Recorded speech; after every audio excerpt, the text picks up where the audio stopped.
asalaamaaleykum mbokki jullit yi ñu leen di nuyu di leen ziar bu baax a baax ñëwaat ak yéen si li nga xamante ni nii mooy waajalu pèlerinage Gorée ren nag di 12e édition bi nag ki ñu ko jagleel tuddee ko moo di Momar Binta Samb ñu ngi jàkkaarloo ak sunu papa Seydina Samb di sët si Momar Binta Samb papa Seydina Samb ñu bàyyi la nga présenté wu nga wax ñu nag kan mooy Momar Binta Samb. jërëjëf Seydina bu bismillahi rahmaani rahim alhamdulillahi rabbil alamin wasalaatu wasalaam ala Seydina muhammadin wa ala alihi wa sahbihi wa sallam. ñu ngi am mbégte tey ñun Seydina Issa Samb doomu Mambay Samb si Yoff Layeen ak Salimata Gueye di sët si Momar Binta Samb. ñu ngi am mbégte tey jii fas yéene wax kan mooy sunu maam Momar Binta Samb. occasion bi rek ni ko soxna Séni bu waxee mooy pèlerinage ziyaaru Gorée édition 2019 bi ñu tudde ko sunu maam Momar Binta Samb. loolu moo ñu may occasion pour ñu wax taalibe yi kan mooy Momar Binta Samb. Momar Binta Samb nag yaakaar naa ne ñëpp dégg nañu turam si yoonu Seydina Imaamul Mahdi alayhi salaam. lu tax loolu parce que dañu wax ne sunu baay bu baax Abdoulaye Sylla di doomu sunu maam Thierno Mbaye Sylla moo indi seede bi moo ko bind. wax ne awalu aslama bi ci Momar Binta mina rijal mu ne Momar Binta Samb moo jëkk gëm Seydina Limaamul Mahdi yu si góor ñi.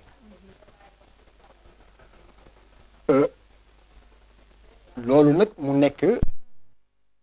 mbégte mu rëy Momar Binta jëkk gëm Seydina Limaamul Mahdi jëkk nekk saabaam moo tax tey bu ñu demee at dox ba jàll lu ma téeméeri at lu teg ba ñu dañuy fàttali ko sunu maam boobu tudde ko bés bu rëy nii bésab go famille Momar Binta Samb yëpp dañu kontaan ay mbokkam kontaan di sant yàlla bu baax di wax alhamdulillahi rabbil alamin. balaa loolu wala ma dugg si waxtaan kan mooy Momar Binta dañuy commencé di nuyu sunu xalif général Seydina El Hadj Abdoulaye Thiaw Laye moom la fi toogal maamam Seydina Imaamul Mahdi di ko ñaanal yàlla na ko fi yàlla bàyyi te may ko wér dolli wéram di ñaanal ahlu beyti rasul yëpp njaboot gi yëpp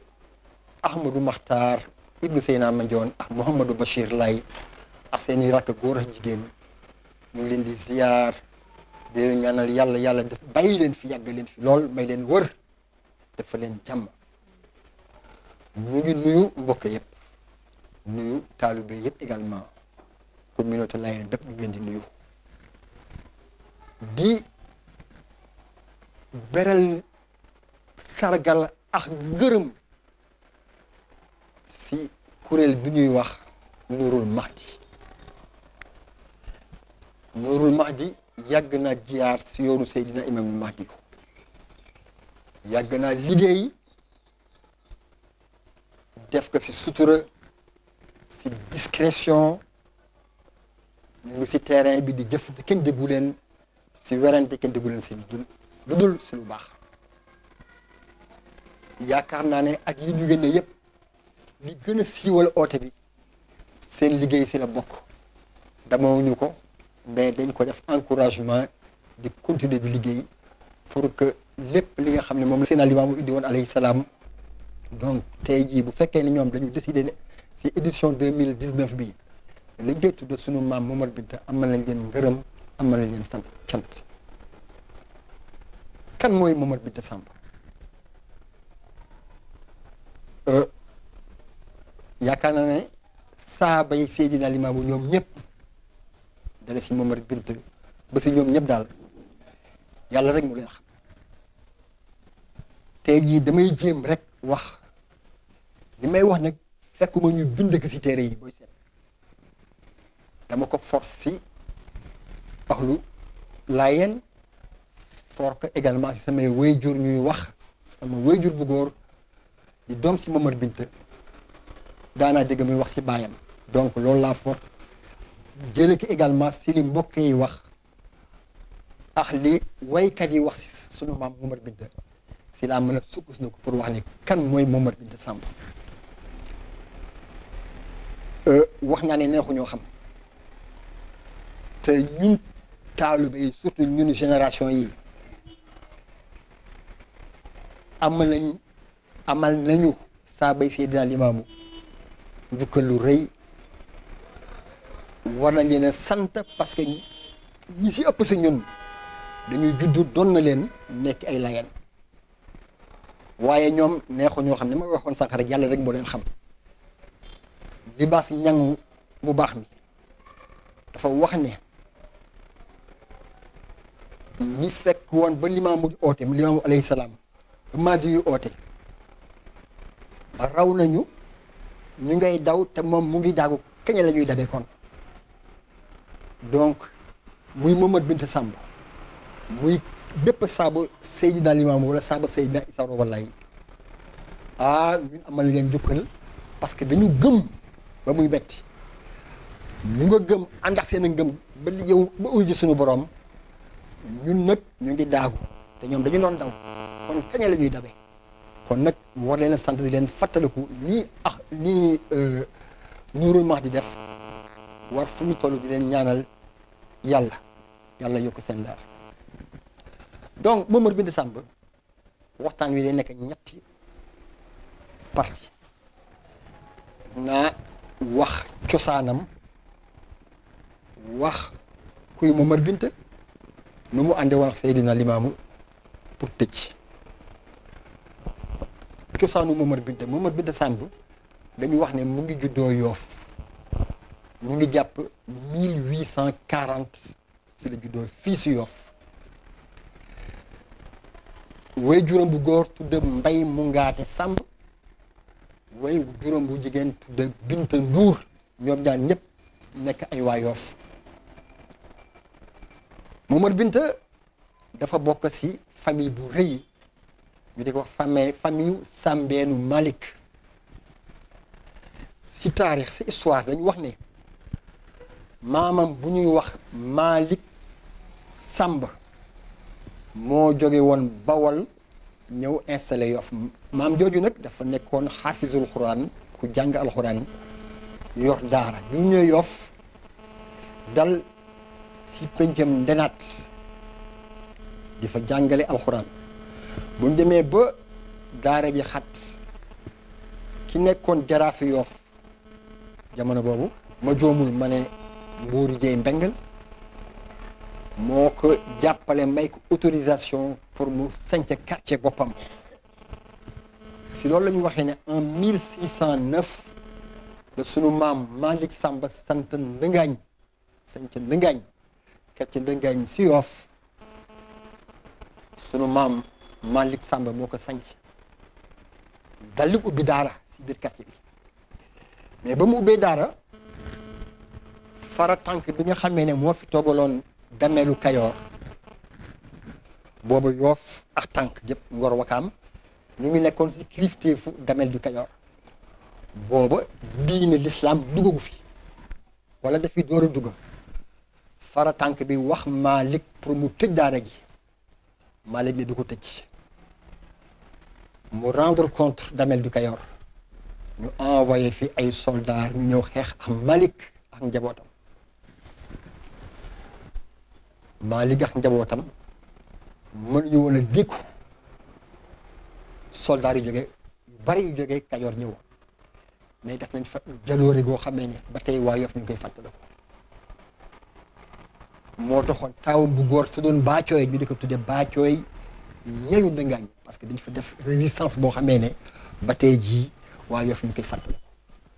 donc li tax ma wax loolu mooy tey jii mën naa wax ne ñu jëkk a tuur seen deret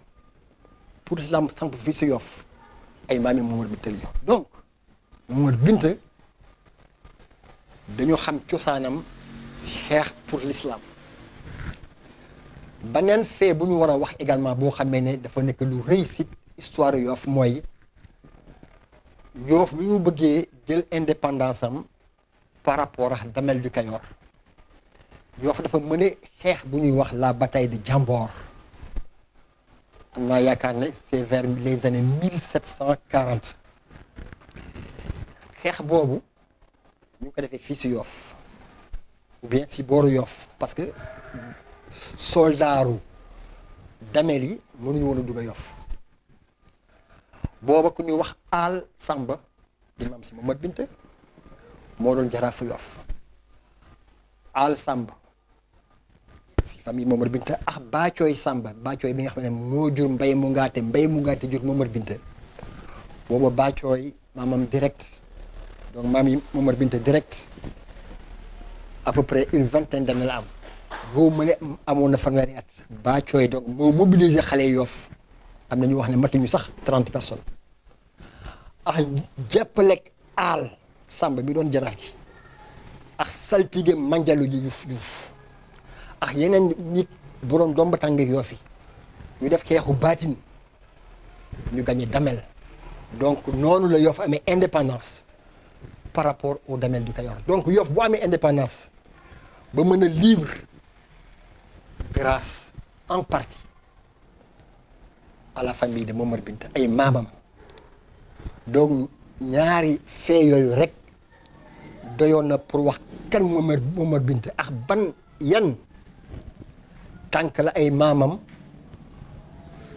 doxoon moom lu ñu joué woon ba Yoff mën a l'islam mën fee dugg pour également Yoff mën a indépendant par rapport au Damel du Kayor si partie histoire boobu naa si tëjee rek lu gàtt ñëpp xam nañu jaraaf Malibert Samb jaraaf Malibert Samb mooy dernier résistant wu Yoff contre la pénétration des tubaab bi fi tubaab bi ñëwee dans les années 1850 à peu près bi ñuy dugg Cap-Vert lébu yi dañu joxe def une résistance et résistance boobu jaraaf Malibert Samb moo ko symbolisé woon moo daanu seen bijjëm tour deretam seen bijjëm pour que tubaab yi bañ a dugg Cap-Vert mais booba tubaab yi yàlla dooleel na leen dooleel boo xamee ne kenn mënu la woon a résister Malibert Samb boobu sëtëb Bukari Samb la maamam Faatuma Samb ak Baacooy ni moom di maami Momar Binta ñoo bokk ndey ak baay donc oncle paternel la woon si Momar Binta Samb donc loolu laa bëggoon def sur le plan historique def un survol pour wax que Momar Binta Samb ay maamam dañu xeexal l'islam dañu xeexal Yoff moo tax man ma am yaakaar ne bu yàlla yónnee ab yonante fii si Yoff yónnee ko si xeetu deru ñuul pour umma islamique bi yëpp c'est pas un hasard que yàlla jox ñu njukkeel ba sunu maam Momar Binta Samb jëkk a ñëw gëm Seydina Limaamu mbiru sunu borom la du ma si sori moo xam lu tax Momar Binta jëkk a gëm waaye man am naa yaakaar ne sunu borom dañu faye loolu moo tax Momar Binta bi Seydina Limaamu ootee alayhi salaam moom mu ne Adama mu ne Amana le premier. léegi si loolu dañuy jàll rek tuuti si diggante Momar Binta Samb ak Seydina Limaamu alayhi salaam laataa muy woote ak seen àndandoo bi Seydina Limaamu wootee ne aji boobu. Momar Binta Samb yàlla dafa defoon mu nekk xaritu magu Seydina Limaamu alayhi salaam Seydina Limaamu amoon na mag bu góor ku maase sunu maam Momar Binta ñu di ko wax Biram Cuur Caw Biram Cuur Caw boobu moo doon àndandoo moo doon xaritab sunu maam Momar Binta Samb bi féete mag maam Limaamu Laay booba maam Limaamu seen tofa la donc Momar Binta di jógee quartier Ndëngaañ di ñëw Ngapparo di seet si xaritam xarit bi également di Biram Cuur di seedi sunu maam Momar Binta ba ñaari famille yu duggante ba Seydina Limaamu xam kan mooy Seydina Limaamu Seydina plutôt sunu maam Momar Binta xam kan mooy Seydina Limaamu avant mu oote parce que Seydina Limaamu alayhi salaam li mu nekk ndaw lépp yëpp mu ngi def ay kawteef ak ay kiraama yoo xamee ne umpul magam Biram Cuur umpul Momar Binta également umpul waa Yoff donc Momar Binta Samb avant Baye Laye oote xamoon na ne kii am na lu yàlla def si moom et que tôt ou tard bu ko génnee day nekk lu rëy pour Yoff donc yàlla atti Biram Cuur avant loolu am mu génn àdduna sunu maam jël xare gi nag transféré ko si Momar bi si sunu maam Limaamu mu nekk benn moo tax bi Seydina Limaamu taxawee oote ne yàlla moo ko yónni xañ na loolu sax bett na waa Yoff mais bettul Momar Binta Samb bettul également sunu maam joo xam ne il faut que ma rendre ko hommage parce que moom wax Momar Binta benn la woon benn lañu woon ñu di ko wax Thierno Sarr Thiom Thierno Sarr Thiom wax Momar Binta dañu nekkoon ay xarit ñoom ñaar ñëpp seeni soxna bokk ndey ak baay donc ñu jigéen lool moo tax bi Seydina Limaamu ootee sunu maam Momar Binta moo jëkk ñëw ne Adam amana Thierno Sarr Thiom ay mbokkam ñoo ko téye ne Limaamu du dof Momar Binta dof mu dem ànd ak ñoom déedéet moo tax ñu téye ko jëng ko bu sa ëllëg sa si la mën a libéré wu ñëw gëm si Seydina Imaamul Mahdi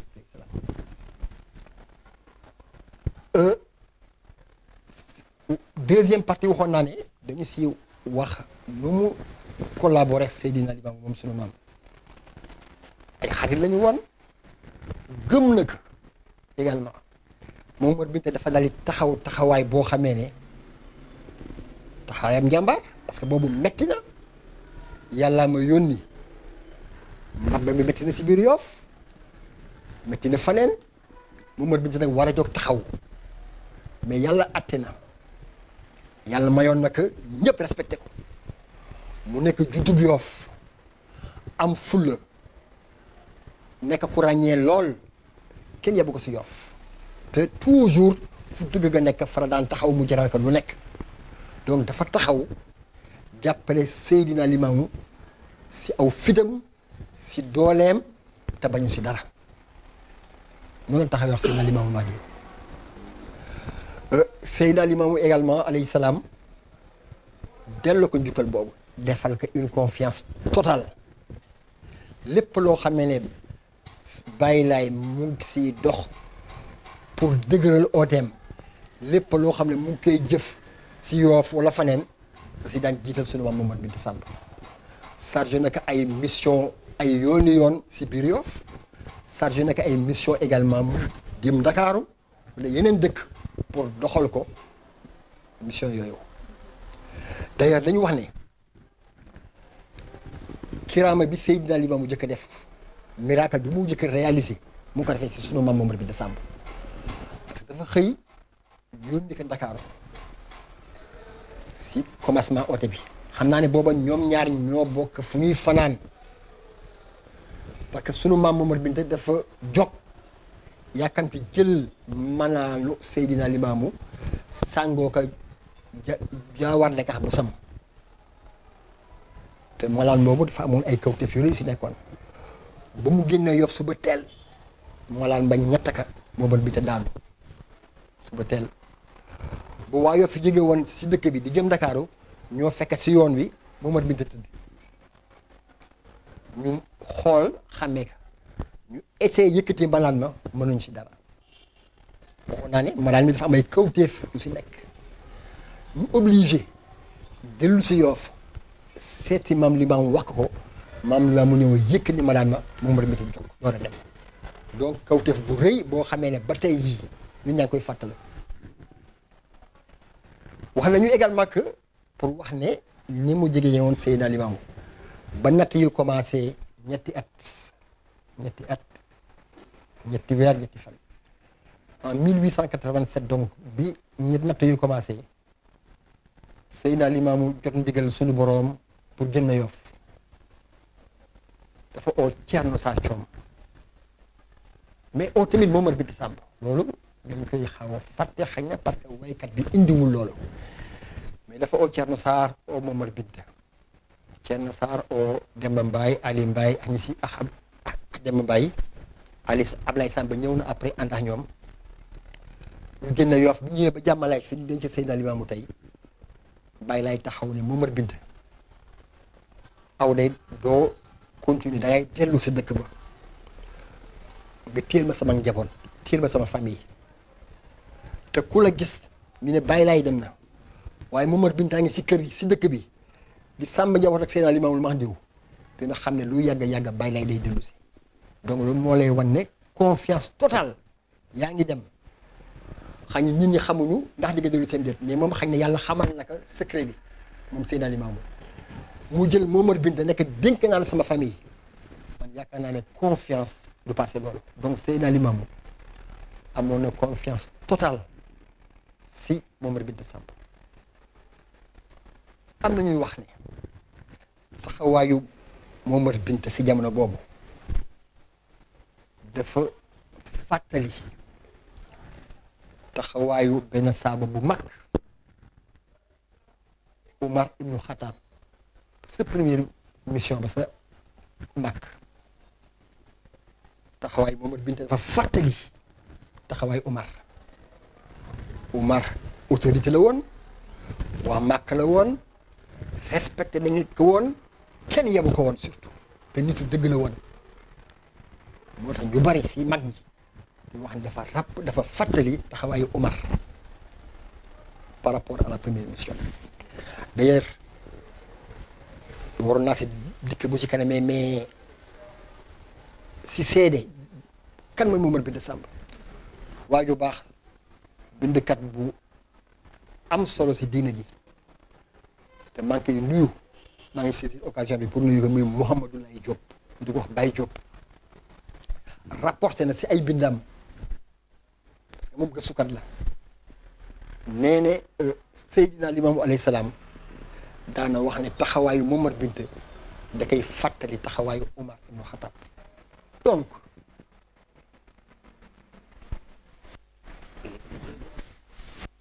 taxawaay bu rafet li ma fàtte woon a waxte ma di si dellu si mooy bi Seydina Limaamu alayhi salaam ootee pour gën a mën a servir cause Seydina Limaamu pour gën kaa mën a jàppale Momar Binta dafa toxu dafa jóge fa mu dëkkoon sa Ndëngaañ quartier Ndëngaañ ba mu dëkkoon ànd ak njabootam ak toute sa famille ñu ñëw dëkka Seydina Limaamu si Ngaparou loolu aussi nekk na sacrifice bu rëy ay maamam ñoo sanc Ndëngaañ mu war a taxaw jiite Ndëngaañ waaye l'islam ak dogu pour jàppale Seydina Limaamu moo tax mu bàyyi Ndëngaañ bàyyi suufam bàyyi léppam ñu ànd ak Seydina Limaamu. Seydina Limaamu alayhi salaam. miracle bi mu gën a def ñu gën ko xam. mooy randal géej. waaw te ba muy randal géej. nee nañ tamit ànd na ak sunu maam Momar Binta Samb. wax nañu loolu wax nañu ne Seydina Limaamu bu muy dem géej di puus géej gi booba géej gaa ngi dugg si biir Yoof si biir fi mu dëkk si Ngaparou ñi mu àndaloon Momar Binta moo si jiitu woon leer ba ñu àggee Momar Binta la jox bantayam pour mu sampaka si la waxee ne yéen a ma xamul waaye géej gi xam na ma jaamu yàlla bii di géej gi xam na ma waaye yaa ngi wax miracle sànq wax naa ko également maa ngi profité si occasion bi di wax ne Seydina Limaamu def na miracle yu bari dekkal na nelawal na puus na géej waaye man day li ma gën a yéem si miracle am mooy defar doomu adama defar nit àddina defar mu texe àllaaxira ñu ne ñu ngi fàttali ko ba tey loolu moo am ab laayeen foo ko gisee da ngay remarqué ne kii defar nañu ko pour mën a gën a gënul rëy defar doomu adama Seydina Limaamu jàngul bindul ñëw mën a defar nit foo xam ne wàll yooyu xol bu yi àgguñu fa mais loolu mooy miracle bi gën a rëy bi Seydina Limaamu def ma ne ma sañoon duñu fàttee dinañu fàttaleku miracle yi mu def mais bu ñu fàttali miracle bi gën a rëy xar baax yi Seydina Limaamu gën a def mooy defar doomu aadama defar addinaam defar alaxiram. si loolu tamit dañuy gis ni Momar Binta Seydina Limaamu alayhi salaam amoon na relation de confiance wax nga ko ak fidélité sincérité. est-ce que tey jii si jamono tey jii loolu am na si diggante nit ak sëriñam wala diggante nit ak nit taxawaay bi Momar Binta taxawoon ngir kenn bañ a dal Seydina Limaamu alayhi salaam. loolu lu jafeñ la jamono bi ñu toll xañ na ngëm gi nekkoon ak mbaax gi nekkoon si mag ñooñu ak ni leen yàlla tëgge woon loolu moo jafee gis jamono bi ñu toll nii parce que dañu wax ne saaba moo ëpp doole wàlliyu loolu rek doy na pour xam ne li saaba yi mënoon ñun mënuñu ko parce que fekkewuñu Seydina Limaamu jàppalewuñu ko ba muy nekkee di xeex ba mu nekkee di xeex pour samp lislaam ñi àndoon ak moom ñooñu ñooy ay saabaam saaba yooyu nag ñëpp d'accord nañu leen ñoo ëpp doole wàlliyu kon ñun xamuñu lu ñu doon moo tax dina jafeñ lool tey ñu gis ku mel ni Momar Binta Samb ku mel ni Thierno Mbaye Sylla ku mel ni Tafsir Ndiké suñu jamono bi ñu toll waaye lu si mënti am rek mooy ñun ñu ngi sant yàlla ñun génération bi dañu yàlla boole ñu juddu si wala ñu bañ see juddu boole si ñi gëm Seydina Limaamu alayhi salaam. ñu fàttali rek tamit ne sunu maam Momar Binta Samb njabootam ñu ngi fii si Yoff Dakar fu nekk si biir Sénégal ba ci bitim réew lan nga leen di wax tey jii si xew-xew bi ñu dëgmal. waaw ginnaaw balaa boobu sax dama bëggoon a fàttali ne Momar Binta Samb donc ànd na Seydina Limaamu bi mu ootee en 1883 ba 1909 Seydina Limaamu génn àdduna Momar Binta toog na fi juróomi at ginnaaw Seydina Limaamu en 1914 la door a génn àdduna bi muy génn àdduna bàyyi na fi fukki bant ak ñaar juróom-ñeenti doom yu góor ak ñett ñu jigéen góor ñooñu nag ñi si ëpp dañu teel a génn àdduna muy taaw ba Ousmane Samb di Libaas Samb di ñaari Ablaye Samb yi dañu teel a génn àdduna bàyyi nañu fi ku nekk nag bàyyi nañu fi ay sët mais jabootuñu bi ñuy génn àdduna du ñu woon mag ñi nga xam ne ñoom la ki ñu gën a ràññee wala ñi ñu gën a ràññee si ay doomam mooy ñi fi mujj ñi gënoon nekk ndaw muy Malick Samb dëkkoon fii si quartier bi yoroon jàkka ji di noddkat bi di bàyyi Ablaye Diagne Samb di bàyyi également maam Coumba Ndoye dëkk sa maam Coumba Ndoye Samb dëkk sa Médina Dakar Malick Samb boobu ak maam Mbaye Samb suñu wéejur nekkoon chef de quartier fii si Yoff Layeen ak ku ñu wax Aliou Samb ak Mamadou Samb nekkoon jandeer si Serigne Mor Dia ñooñu daal la fi bàyyi si ñu gën a ràññee xew-xew bi nag dafa concerné ni nga ko waxee données Momar Binta yëpp mais au-delà de données Momar Binta dafa concerné mbokk yëpp dafa concerné axlu Laayeen gépp Momar Binta Samb ni ma ko waxee sànq dafa bokk ak Yoff gépp donc occasion bi si la ñu mën a saisir wala ñu mën a profité pour wax yëgal ko waa Yoff ne leen ren ji day axlu Laayeen teral nañu Momar Binta Samb jox nañ ko njukkal kon comme mën nañoo taxaw si buntu kër bu nekk Yoff Layeen ba Tongoor pour yëgle kon ñu ngi profité aussi occasion bii tey pour yëgal ko sunu mbokk yi yëgal ko sunu dëkkandoo yi yëgal ko boroom ndombu tànk Yoff yi à commencer par les jaraaf yëgal ko également ilimaan yi nekk Yoff l'association des imams de Yoff ñu ngi koy yëgal ñëpp bàyyiwuñu kenn pour yëgalee ne tey jii seen mbokk moo aye pour ngeen ñëw teewe bés bi Momar Binta Samb day lébu gi war na kaa jox njukkal parce que bi bàyyi laay ootee xam ñu bari dañu yaakaar ne lébu yi ñëwuñu waaye am na kilifa yu mag yu si lébu gi ñëw sigil lébu gi moom laa wax sànq sunu maam Momar Binta Samb sunu maam Thierno Sarr Thiom sunu maam Thierno Mbaye Sylla sa Ndakaaru ak diw ak yeneen i maam yoo xamee ne di leen cité tey dafay gudd waaye sunu maam yi Lebu yu bari nekkoon ay kilifa nekkoon ay borom xam-xam waroon takk ay ndomb tànk dañu bàyyi at loolu lépp ñoo topp Seydina Limaamu Mahdi alayhi salaam donc tey jii Lebu gi ren ji Lebu gi moo ayee ñu ngi ñaan ñëpp si mbokku Lebu yi ñëw jàppale famille yu Momar Binta pour que lim si nësër si succès ñu mën ko am si barkeb Seydina Limaamu Mahdi.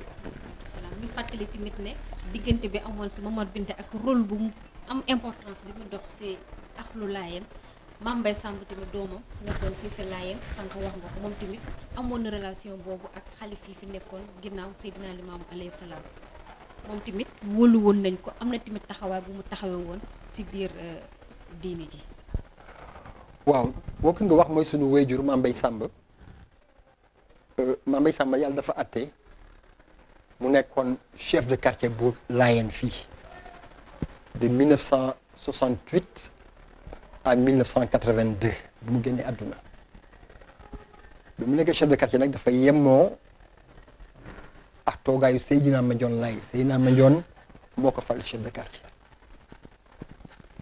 ñu teg si ay at Seydina Mandione génn àdduna Baye Seydi Thiaw toog nekk xalif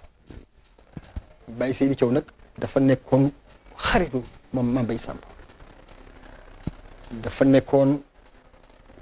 xalifaam kilifaam mais nekkoon également jarbaatam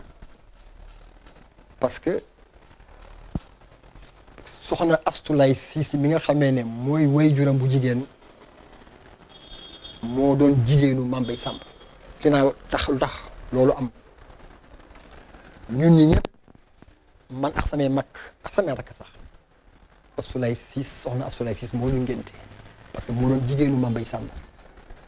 loolu nag bu mu jógee si kóllëre gu amoon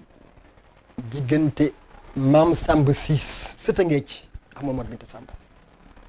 ay xarit fu xarit yam ñoom ñaar passé woon nañu moo Momar Binta moo doon jaatige Maam Samb Siis fii si Yoof ñu ànd gëm Seydina Limaamu mel ni ñu dañ bokk nday xa bàyyi xarit googu nag moo tax sama papa Mame Mbaye Samb nekk ji càmmeñu Mame Astulaay Siis donc Baye Seydi Thiaw nekk xalif jàppale Mame Mbaye Samb lool ba Mame Mbaye Samb ba tey ñu ngi fàttaliku réussite bi mu am bi mu nekk chef de quartier Laayeen Baye Seydi defal ko procuration totale et générale si digganteem moom ak autorité yi autorité sous-préfet autorité coutumière Yoff keroog maa ngi fàttaliku bi Mame Mbaye Samb génnee àdduna témoignage bi collectivité li bu de Yoff def keroog tax na naxare wu ñu amoon keroog mbégte la parce que ñu ngi fàttali keroog Youssou Mbeng di rakk si jaraaf Issa Mbeng moo jël kaddu bi waxal Yoff wax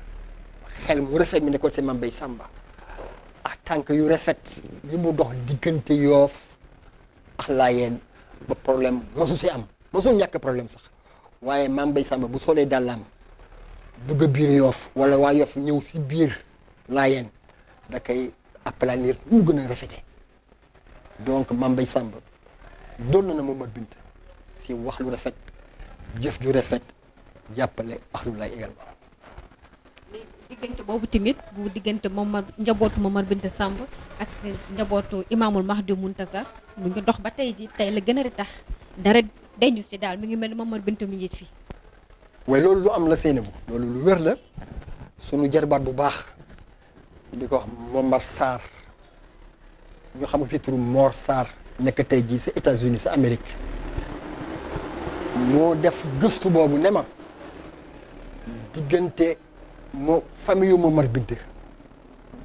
ak famille yu Seydina Imaamu alayhi salaam sëy yi si am ëpp na 20 fukki sëy njaboot gi si nekk passé nañ 5 fukki ñoo xamee ne sëti Momar Binta lañu en même temps nekk sëtu Seydina Imaamul Mahdi loolu ànd bu rafet bi nga xam ne moo amoon si diggante Seydina Imaamul Mahdi alayhi salaam ak sunu maam Momar Binta moo jur loolu mooy lu loolu ba tey jii ànd bu rafet la xalif yi fi toog yëpp commencé par Seydina Issa Rouhou Lahi ba si Baye Abdoulaye mi fi toog tey yàlla na ko fi yàlla yàggal te may ko wér naka jekk nañ jox orma waa kër Seydina waa kër Momar Binta Samb parce que ñoom ñëpp xamoon nañu li dox si diggante Momar Binta ak seen maam Seydina Limamou Mahdi. mu toll nii nag ñu ngi si fin wu émission bi ñuy jox sunu papa Seydina Samb dig daje Gorée incha allah 14 septembre ñu fàttali ne programme bi si suba si ginnaaw kaamil bi di nga am waxtaan booy def si biir panel yi ñu lay bàyyi rek nga joxe sa kàddu bu mujj. jërëjëf Seynabou ñu ngi lay gërëm gis nañu sa taxawaay si Nourul Mahdi gis nañu sa taxawaay si biir famille bi gis nañu ne bi ñu tuddee sunu maam bés boobu ba léegi yow mi sëtaat si Momar Binta gis nañu sa taxawaay bu rafet donc li ñu man mooy gërëm la ñaanal la yàlla na la yàlla jàppale yàlla na yàlla may jàmm may la fan defal la fan bu gudd. bés boobu daal ñu ngi si am mbégte ni ma ko waxee sànq si commencement bi di si gërëm encore Nourul Mahdi mais surtout di si sant yàlla lool sant yàlla bi àddina demee téeméeri axalu teg ba axalu laay tànnal bés Momar Binta Samb di ko jox njukkal si li mu jëkk a gëm Seydina Imaamul Mahdi yu vraiment li ñu war rek mooy wax alhamdulilah dooli sant yàlla doolu ñaanal sunu maam Momar Binta ginnaaw bi ñu julee si Seydina Imaamul Mahdi yu ñaanal Momar Binta yal na yàlla dooli leeram loolu daal laa bëggoon tëje wax alhamdulilahi rabbi alamin wa sallallahu ala Seydina Muhammad wa ala alihi wa ashabihi wa sallam jërë ngeen jëf